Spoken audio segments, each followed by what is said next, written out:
agar negeri ini rukun guyup kembali, tidak terjadi perpecahan dengan istilahnya Pak Prabowo dengan Jokowi. Meski saat itu mungkin ada cercaan yang tidak istiqomah, dianggap tidak konsisten, tetapi untuk jangka panjang itulah cara agar bangsa ini hidup damai dan rukun. Politik kita politik perdamaian, persaudaraan, kemajuan, dan bagaimana menjaga kemajuan yang sudah dirintis oleh para pendahulu wali-wali ulama kita. Kita tegak lurus bagaimana merekatkan bangsa ini. Maka kita bergembira juga ketika beliau memberikan kemudian islah dengan Pak Prabowo. Kenapa kita gembira? Semakin kuat upaya-upaya kita mempersatukan bangsa ini. Bangsa ini ke depan butuh energi besar agar kita bersatu, agar kita menjadi bangsa yang besar. Kenapa?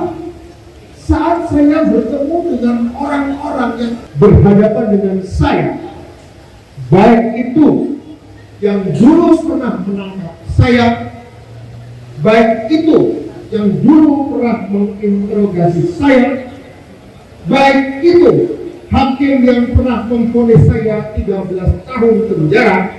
Kenapa saat saya bertemu mereka lalu kok tidak pernah ada setitik pun saya tidak rasa marah? Ada orang yang pernah menyiksa saya, pernah menyentuh saya, pernah membocorkan saya buat saya begini.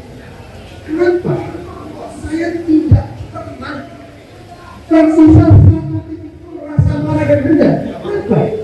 Saya merenungkan itu 25 tahun sejak saya ditangkap terakhir sebenarnya. Atau kenapa saat saya bertemu dengan orang-orang yang tersebut saya tidak pernah ada sekitar saya. Saya butuh 24 tahun untuk mencerna. Jangan-jangan orang-orang yang di dunia itu pernah berhadapan dengan saya dikirim oleh Tuhan. Maka saya yakin bismillahirrahmanirrahim, inilah jalannya. Dulu kita berlawan karena tugas sejarah, sekarang kita berkawan juga karena tugas sejarah. Ke depan kita berharap para ulama, tokoh-tokoh agama di negeri ini bukan hanya didatangi di saat musim-musim politik, minta doa, minta nasihat, tetapi kita berharap bahwa ulama menjadi mitra strategis.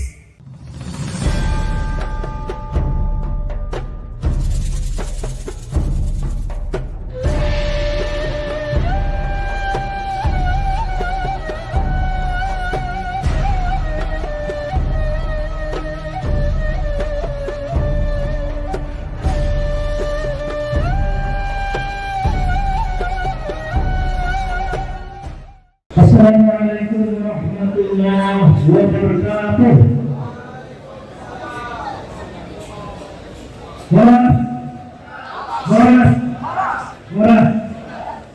Alhamdulillah alamin. Allahumma shalli ala sayyidina Muhammad wa ala ali sayyidina Muhammad. Disinilah kita diuji sesungguhnya siapa tokoh yang memiliki nasionalisme sejati. Siapa tokoh yang kalau berbicara tentang kerukunan persaudaraan, tetapi kegiatan politiknya justru memecah dari dalam. Alhamdulillah, pondok kita, ekorus, pendeta, tokoh lintas agama kita terima karena memang Nabi kita mengajarkan Islam rahmatan lil alamin. Ketika terjadi polarisasi Pilpres 2019, jangankan antar elit politik, jamaah kita punya ribuan orang hampir gaduh. Kenapa? Begitu luar biasanya fitnah politik, kebencian di media sosial. Kita kewalahan saat itu. Dan saya kira semua kita berdoa yang cinta negeri ini agar ada jalan dibuat Allah, agar negeri ini rukun gulung kembali, tidak terjadi perpecahan. Doa kita dijawab Allah dengan apa? Dengan islahnya Pak Prabowo dengan Jokowi. Meskipun saat itu mungkin ada cacaan yang tidak istiqomah, dianggap tidak konsisten, tetapi untuk jangka panjang itulah cara agar bangsa ini hidup damai dan rukun. Dan itu doa para ulama, doa tokoh-tokoh agama. Kita tidak mau tahu dengan politik itu terlalu jauh. Politik kita politik perdamaian, persaudaraan, kemajuan, dan bagaimana menjaga kemajuan yang sudah dirintis oleh para pendahulu wali-wali ulama kita. Dan alhamdulillah lambat laun orang memahami. Tapi kita konsisten selalu berdoa, kita tegak lurus bagaimana merekatkan bangsa ini. Sekarang kan dekat dengan media sosial. Maka kita mungkin tidak juga ketika beliau memberikan kemudian islah dengan Pak Prabowo. Kenapa kita gembira? Semakin kuat upaya-upaya kita mempersatukan bangsa ini. Bangsa ini ke depan butuh energi besar agar kita bersatu, agar kita menjadi bangsa yang besar. Oleh karenanya ini kita doakan. Saya hadir di sini. Saya tidak peduli. Saya hadir karena saya ingin mengamalkan pernyataan Nabi Soleh dalam Al-Quran, dalam surah. Nabi Soleh berkata, "In uridu illa al-asliha mastata'tu." Saya akan hadir dimanapun untuk memberikan kebaikan untuk bangsa ini. Kenapa? Karena memang saatnya kita merekatkan. Kita harus punya kerendahan hati untuk merekatkan.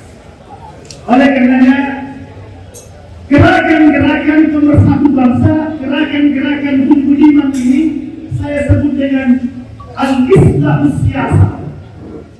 Gerakan perbaikan nasional, islah nasional. Saatnya kita islah nasional. Ada dua target kita, islah nasional di tingkat elit, islah siyasah, islah di tingkat akar rumput, namanya islah istimewa. Tidak lagi saatnya ada jagung, ada kampret. Tugas siapa itu? Tugas kita para ulama. Tugas para elit ini islah siyasah, islah politik. Saya kira itu saya harus berdiri dengan waktunya dan juga wajib pendidikan atau membayar penutupan kali bersama. Kenapa? Saat saya bertemu dengan orang-orang yang pernah menghadapi saya, berhadapan dengan saya, baik itu yang dulu pernah menangkap saya, baik itu yang dulu pernah menginterogasi saya, baik itu hakim yang pernah memvonis saya 13 tahun penjara, baik itu orang yang pernah membocorkan tempat saya bersembunyi sehingga saya dan teman-teman saya ditangkap dan akhirnya saya divonis 13 tahun penjara. Kenapa saat saya bertemu mereka lalu kok tidak pernah ada setitik pun saya tidak rasa marah? Ada orang yang pernah menyiksa saya, pernah menyentuh saya, pernah membocorkan saya buat saya begini. Kenapa saya tidak pernah tersisa satu titik pun rasa marah dan dendam? Kenapa? Saya menemukan itu 25 tahun sejak saya ditangkap terakhir sebenarnya. Saya ditangkap terus sudah 6 kali Bapak, sejak SMA. Bukan karena narkoba, bukan karena korupsi, ya karena diskusi, karena demo, itu terima. Saya 6 kali ditangkap. Atau kenapa saat saya bertemu dengan orang-orang tersebut, saya tidak kenal ada sekitar saya. Saya butuh jawaban masalah untuk mencerna. Jangan-jangan orang-orang yang di dunia itu pernah berhadapan dengan saya, dikira pilih oleh Tuhan bukan untuk memperburuk tabiat saya, tapi untuk mengingatkan, hei Budiman, aku kirim orang-orang itu untuk menjadi sahabat-sahabat terselubungmu. Untuk menjadi, aku kirim orang-orang yang tampak sebagai lawan-lawanmu itu. Sesungguhnya aku kirim mereka, kira-kira gitu saya menafsirkan kata-kata Allah Subhanahu wa Ta'ala. Aku kirim orang-orang yang di dunia tampak sebagai lawan-lawanmu itu. Sesungguhnya mereka adalah kawan-kawan terselubungmu yang belum kamu ketahui, untuk mengajari kamu satu keberanian, bukan kepentingan, untuk mengajari kamu bahwa jika punya cita-cita, jangan berharap kemudahan, jangan berharap jalan yang mudah, tapi berharaplah dirimu untuk jadi kuat. Karena doa yang baik bukanlah minta kemudahan, Bapak Ibu sekalian. Doa dan harapan yang baik bukanlah minta kemudahan jalan untuk mencapai cita-cita, tetapi berikanlah aku kekuatan sehingga sesusah, sesukar, sesulit apapun jalan itu kamu tetap bisa melampauinya. Aku kirim mereka untuk mengetes dan menguji sebesar apa jiwamu dan besar apa rasa maafmu. Saya butuh 25 tahun merenung. Dan pada akhirnya saya putuskan, oke, saya temui Pak Prabowo Subianto. Karena apa? Saya disadarkan bahwa pada akhirnya apa yang kami lakukan, apa yang kami alami, kalau menurut kata-kata Bung Ajar tadi adalah dulu di zaman Orde Baru, tugas negara dan tugas sejarah bentrok. Tugas negara dan tugas sejarah di zaman Orde Baru berlawanan. Dan itu adalah salah. Salah dalam artian tidak seharusnya tugas negara itu melawan tugas sejarah. Karena sebuah negara itu harus berkembang sesuai tuntutan zaman dan sejarah. Bahwa tindakan kami melawan Orde Baru untuk mengoreksi agar perjalanan negara, agar tugas negara sesuai dengan tugas sejarah, bukan melawannya. Agar perjalanan negara, tugas negara bukan untuk melawan sejarah, tetapi menunggangi perjalanan sejarah. Karena sejarah bergerak merupakan sebuah sunatullah. Segala sesuatu bergerak, dari bayi ke anak-anak, ke remaja, ke dewasa, ke tua. Itu perubahan. Itu tugas sejarah juga. Tugas sejarah tubuh biologis kita. Dari bayi sampai tua, itu tugas sejarah tubuh biologis. Pun dari bangsa terjajah menjadi bangsa merdeka, pun dari negara otoriter menjadi negara demokratis, pun dari negara terbelakang menjadi negara maju, itu juga ada tugas sejarah. Dan demi tugas sejarah pula, saya harus bertemu dengan Bapak Prabowo Subianto supaya menghadapi tantangan ke depan kita tidak meminta-minta, kita tidak mengemis-ngemis, kita tidak memohon-mohon pada penguasa dunia. Udah kalah untuk kami Indonesia, udah kalah jalan kami untuk jadi negara maju, udah kalah kami untuk jadi negara modern, udah kalah kami untuk jadi negara industri maju. Bukan itu doa dan harapan saya. Tidak pernah itu menjadi doa saya. Saya tidak pernah berdoa untuk kemudahan. Untuk itu pula, ketika saya pernah melakukan itu pada diri saya sendiri, maka untuk negara pun doa saya sama. Jangan permudah jalan Indonesia jadi negara maju. Hai tuan-tuan global, ya kami tidak akan mengemis kamu. Jangan permudah kami untuk jadi negara kuat. Hai tuan-tuan global, tidak. Kami dengan kedaulatan kami, dengan nalar kami, dan nurani kami memilih untuk berkuat dengan persatuan nasional. Itulah.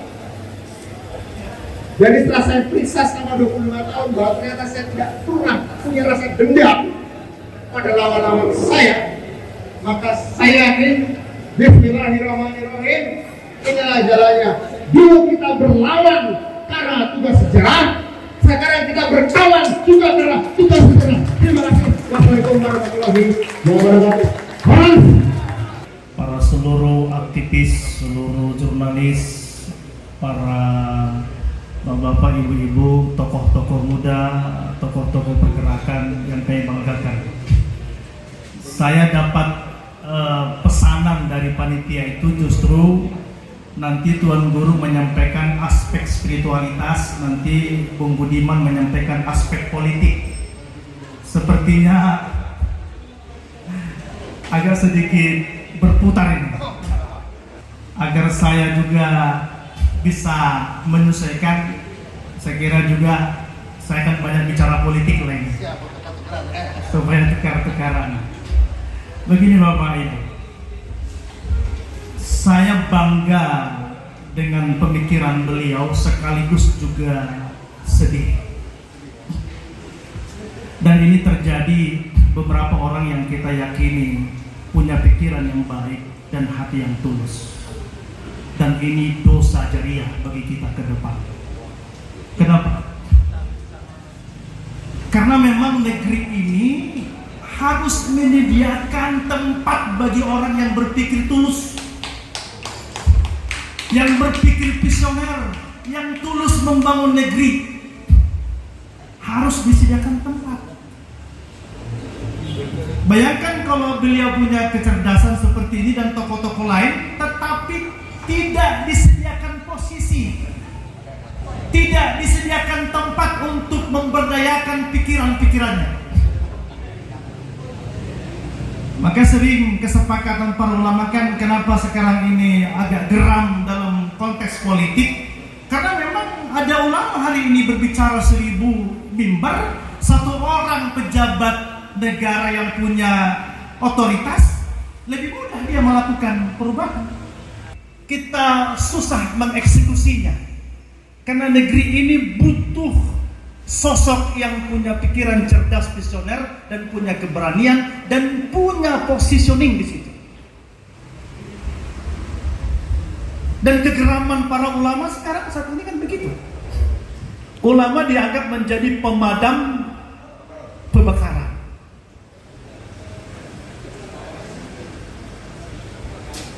Musiman selalu ditempatkan pada posisi pelengkap, penyejuk, perekat, itu bagus, tetapi perannya cukup terbatas. Bahwa ke depan agama ini harus kita kembalikan seperti para ulama wali-wali dulu memerdekakan bangsa. Ke depan kita berharap para ulama, tokoh-tokoh agama di negeri ini bukan hanya didatangi di saat musim-musim politik, minta doa, minta nasihat, tetapi kita berharap bahwa ulama menjadi mitra strategis untuk mengguidance, untuk menentukan, membimbing agar kebijakan ini, kebijakan politik sesuai dengan pikiran-pikiran, hitoh-hitoh para ulama sewaktu memerdekakan bangsa ini, agar benar-benar kita ini menjadi bangsa yang beradab, yang maju, dan punya spiritualitas yang tinggi.